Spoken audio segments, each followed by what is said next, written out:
Most businesses don't have a traffic problem. They have a lead capture problem. You're asking for commitment before you earn trust. If your free lead capture isn't getting any clicks or any downloads, it's not because the content is necessarily bad and that people don't want it. It's because you're marketing the wrong lead capture to the wrong intent. I've spent over half a decade in the AI business and engineering spaces. And in this video, I'll break down the 4 types of lead captures, when to use each one, and how to market them properly so they actually convert. So let's get to it, shall we? So first off, what is a lead capture? Contrary to popular belief, this isn't something like an email form or a free PDF. The simplest definition of what a lead capture is that it is a form of value exchange. You're offering and trading speed, clarity, or some sort of advantage for attention and or permission. If somebody doesn't feel like they're gaining something immediately, then they simply won't give you anything, no matter how good your lead magnet is. And this is why most lead magnets fail. It's not necessarily a content issue, but because the timing and the intent were all wrong. And once you understand that, the rest becomes pretty simple. Because there are only really 4 types of lead captures, and each one of them matches a different level of intent. And if you can match each type to where a person is mentally, it becomes less of a game of guesswork and more of a game of strategy. So let's actually break down these 4 types. Starting off with the first type, which you would find at the quote-unquote top of the funnel. These are your low intent lead captures, which are used when somebody knows they have a problem, but they're not ready to solve it yet. This is the place where things like checklists exist, or short PDFs, or cheat sheets, and where a good low intent lead capture does one of 3 things. It either helps the person understand what their problem actually is, it shows them why what they've tried hasn't worked, or it gives them a simple framework to see the bigger picture of the problem at large. The point here is not to sell, but rather to educate. You're not asking for trust, you're trying to earn it. And where you give them clarity and speed, they give you attention and permission. And where clarity and speed are the keywords, because people here don't want essays. If someone doesn't take a single glance at what you're offering and it doesn't click, then you're doing too much. For example, instead of something like a 40-page document teaching somebody how to train their dog, a better low intent lead magnet would be something like the 5 possible reasons why your dog keeps on chewing at the furniture. Same topic, but completely different level of intent. And that brings us into how exactly we should market these low intent lead magnets. Well, for starters, they should never be marketed as an offer. Like I said before, you're not trying to sell something, you're trying to educate. So rather than saying sign up now, you're saying this will help you understand something faster. And getting into more detail about how to do this, I find that there are 2 general broad ways to go about marketing a low intent lead magnet. The first one being organic marketing, where organically these lead captures will work best when they're attached to a piece of content that already educates. It's essentially trying to find more information on the topic that was presented in the piece of content. And examples of where to use this would be things like YouTube or Instagram or long-form posts or threads. Anywhere where you're already explaining what a problem or topic is. And the best way, I believe, to go about marketing this is, rather than explaining what the content in the magnet is, explain what changes once someone gets access to the content. What will they learn? What will be different in their lives? That is, in the broad sense, where you should be leaning towards when marketing organically.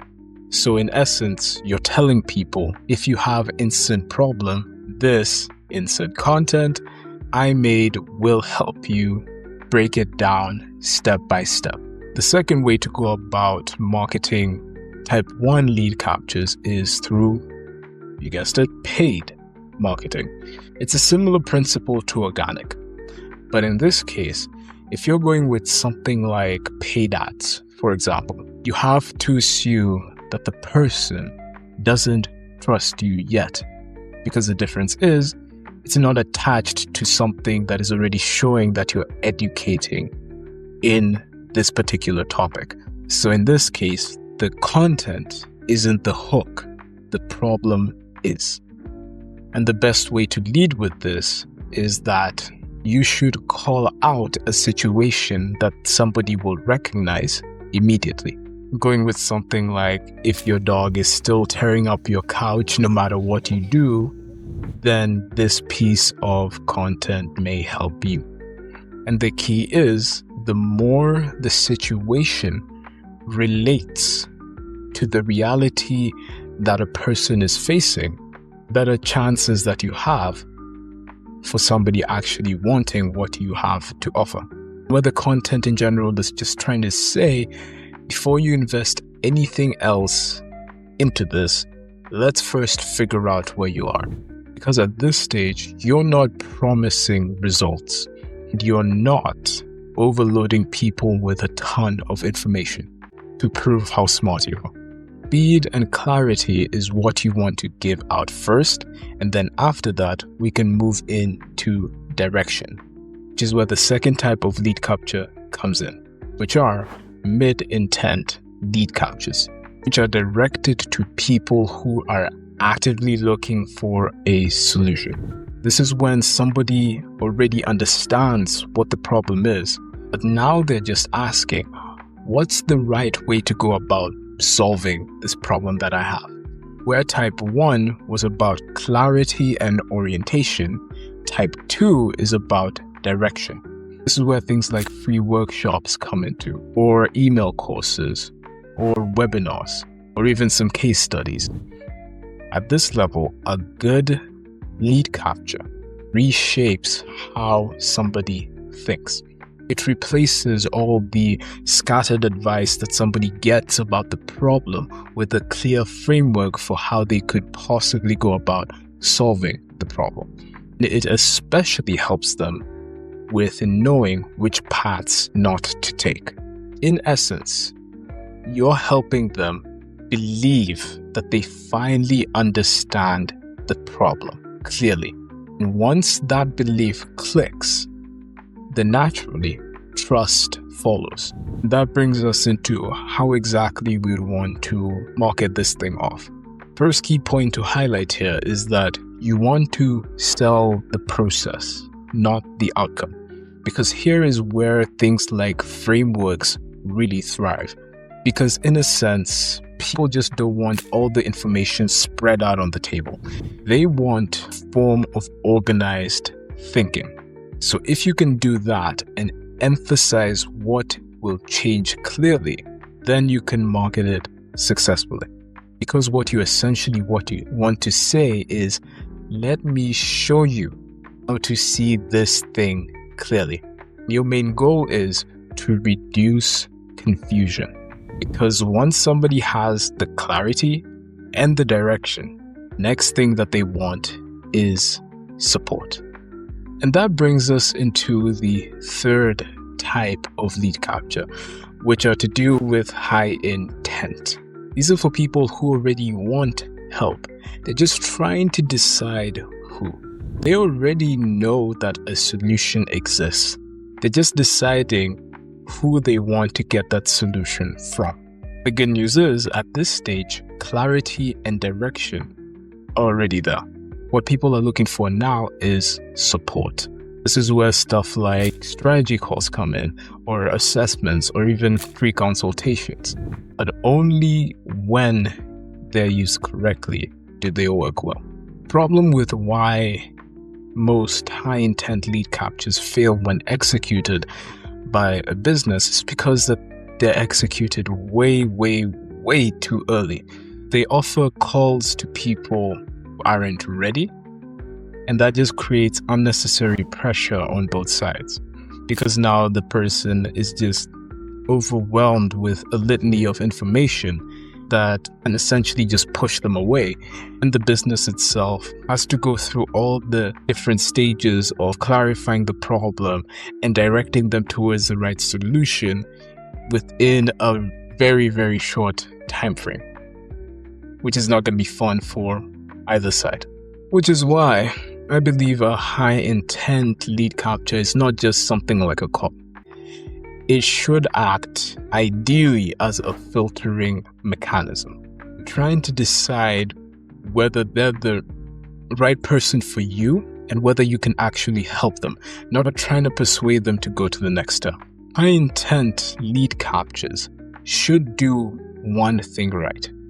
Make sure that you can clearly state who this thing is not for.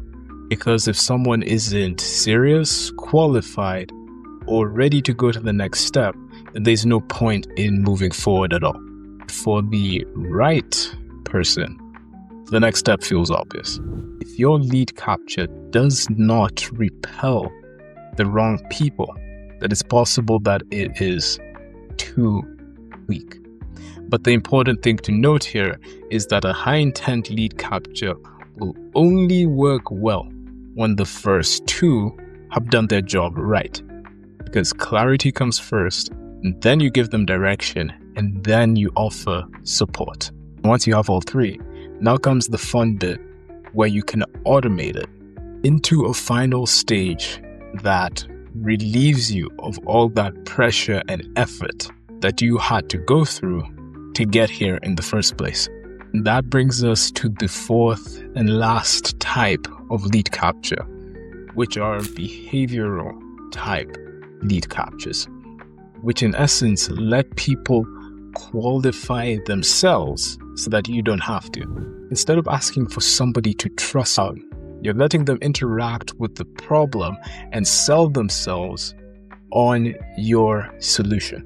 This would be things like quizzes or diagnostics or calculators. Behavioral lead captures work because they shift the decision-making process so that you're taking the back step and you're letting the person to figure out the problem and discover the solution that they want. You're not telling the user what to think. You're letting them discover it for themselves, which at the end of it all will make them commit and qualify themselves without you having to lift a single finger. And from a strategy perspective, these guys are powerful because they do two things at once. They educate the user and they segment the lead automatically. Because by the time somebody is done with your lead capture, you know where they're at, and so do they. And the cool thing is, because you're removing all this friction from a person while still moving them forward, even if somebody isn't necessarily ready to talk yet, you're still moving them down the decision-making process. Best way I think you should go about this is frame these captures to help people measure clarity, readiness, and or constraints. So in essence, you're asking them where they're stuck, what stage they're in, and what they are missing to solve their problem. You're giving them a structured self-assessment and letting them place themselves in the right spot where you can meet each other in the middle and help them get to their destination. So to summarize, each type of lead capture solves a different problem. Type 1 solves the problem of clarity. Type 2 solves the problem of direction. Type 3 solves the problem of giving people support. And type 4 helps people place themselves in the right position for you to help them automatically. And once you understand this, it becomes less of an execution problem and more of a sequencing. In essence, most people don't need better lead magnets. They need better sequencing for said lead magnets. Once you fix the sequencing, everything else gets easier as a result.